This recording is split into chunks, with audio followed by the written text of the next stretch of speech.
we have a good connection. When we have sin, we have a bad connection. That's why it's supposed to, well, when we do see healings. I don't think this comes back. There are healings and miracles and signs and wonders. But when I look at the apostles and Messiah, they healed them all. Show me a man or a woman who can heal them all, not just at sundry times. And I'll show you that a woman with massive level worship. So we want to eliminate sin so we can be effective conduits. If we can do that, I guarantee you, all the sin and diseases and demonic activity in our midst will cease. Okay? So if we have done that, if we have purged ourselves from sin, if we are purified, if we are the conduits, then it's up to us to the second half of the work, which is not just eliminating sin. It's now demonstrating authority over the sin in our environment. Right. We must accomplish that as well. Mm-hmm. Any questions? Okay, so we're on the same page. Okay, we're on the same page. Now, virtue in the heart. Virtue deals with the heart. That's where the purification takes place. Okay. Ultimately, the pathways of virtue are marked by decisions designed to keep us on the path of righteousness. Job 3:14 says, multitude, multitude in the valley of decision, for the day of the Lord draws near and God decisions. The level of virtue is a valley of decisions. It's a valley of decisions. And the question is simple. It's to sin or not to sin. It's that simple. But that's what it is. We have to make a decision not to sin. And if we do that, we will eventually get through this valley and come to a very, very powerful level of knowledge. The only way for us to be truly free from sin is to purify our heart and prevent future condemnation. Okay, and that's how we become free from sin. When it comes to sin, the heart is a danger zone. Can somebody give for me Mark 7:21-23? I'm going to show you why the heart is a danger zone when it comes to sin.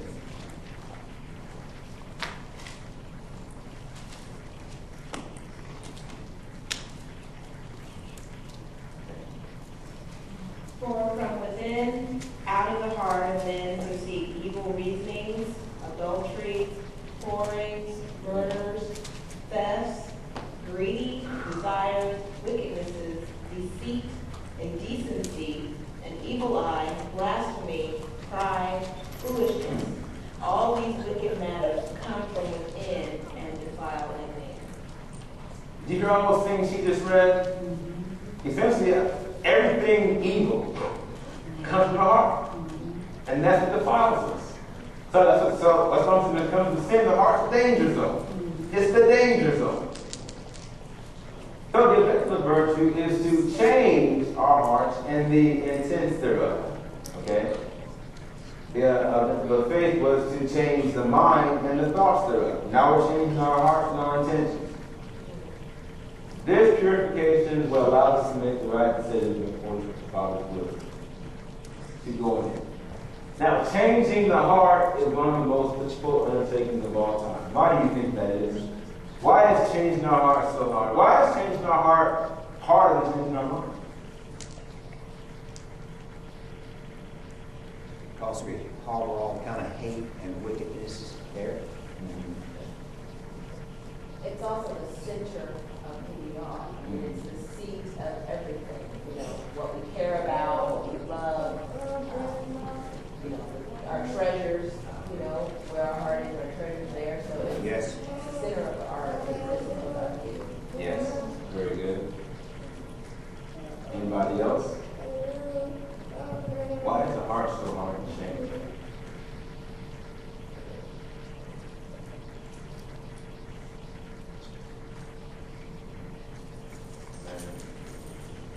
Simply because we really can't change it, he has to do the one to do it.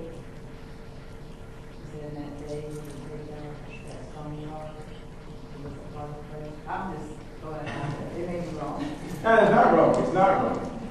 He is going to give us a new heart. Over a period of time, through our walks in life and trials and tribulations, our hearts can become hardened. Yes. Yes. Very good. Hearts become hard over time. Very good. Very good. That parable about the man or the sower who sowed seed, that I've often heard that the ground is representative of the heart. And some of the seed fell on stony ground, which represents the hard heart. That's very good. These things are all correct. This, from my perspective, we said that the heart is where is sin headquarters. In Mark, you read Mark 7:23. That's evidence. It's sin headquarters. The stronghold of sin is in our heart. Not our mind, not our will, it's in our heart.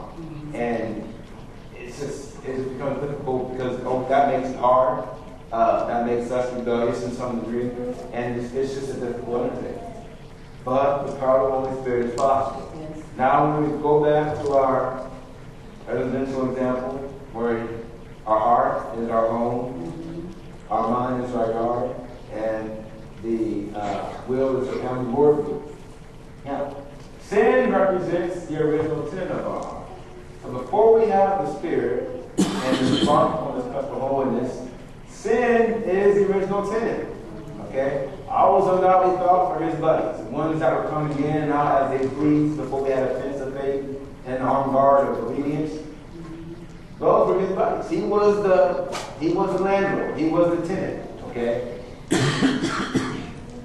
Now, if we do not attain virtue, we will not be able to break the open door policy that sin has had with our heart from the introduction. Neither will we be able to cleanse ourselves from every trace of sin. In John 14:30, Messiah said, the prince of this world cometh and what? He finds nothing in me. You know why? Because he had cleansed his heart from every trace of sin. Okay? At some point, the prince of this world is going to come, and we have to be able to say, he has nothing in us. We have purified ourselves. We have cleansed ourselves from every trace of sin. And we have broken down the policy that sin has with our heart. Not only that, in the next lesson, we're going to kick sin out of our heart. Okay? And have a new sin. Now, we have to first cleanse our hearts and to get that new heart. Okay? The Bible talks in Ezekiel, Jeremiah, and even Isaiah, they talk about how he will give us a heart. One heart and one will be forever to the good of us and for our children. So, well, we have to first go to purification. Because we don't have a physical heart transfer. It's more of a figurative, spiritual heart. But we still have the same heart. It's new. And I'll tell you why it's new. Purification is only possible because of the work of obedience and faith, which is a testament to the line upon line and precepts of holiness. Purification cleanses our heart. Okay. What good would purification be if at the same time that we're going through purification, ungodly thoughts keep coming in the mind and then into the heart? Every progress that purification would make would be lost because ungodly thoughts coming right back in to contaminate, to make it dirty. So as soon as purification starts to clean, she goes and it's dirty again. So that's why we first have to put up that fence of faith and get that arm guard situated so that while purification is having its perfect work, we don't experience contamination. Okay? By keeping the ungodly thoughts out, okay, now it's okay. Whoa, this heart is dirty. Terribly dirty. But you have all the time in the world to take care of it because it's as dirty as it's going to be. Now it's just a matter of getting it clean. Does that make sense to you? Okay. So, I say believe in virtue. Okay? There are a lot of fraudulent acts out there. You see it.